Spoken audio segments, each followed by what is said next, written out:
Hi everyone, in front of me I've got ZTE Blade A32 and let me share with you how to show battery percentage on the status bar in this device.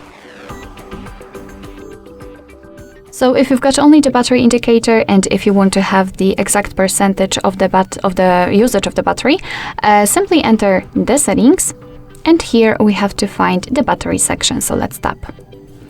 Now let's tap on more settings at the bottom, and as you can see here we've got the option battery percentage, so probably you've got it turned off, you've got only the battery indicator, so simply tap on the switcher and immediately your device will display the exact percentage of the usage of the battery next to the battery icon.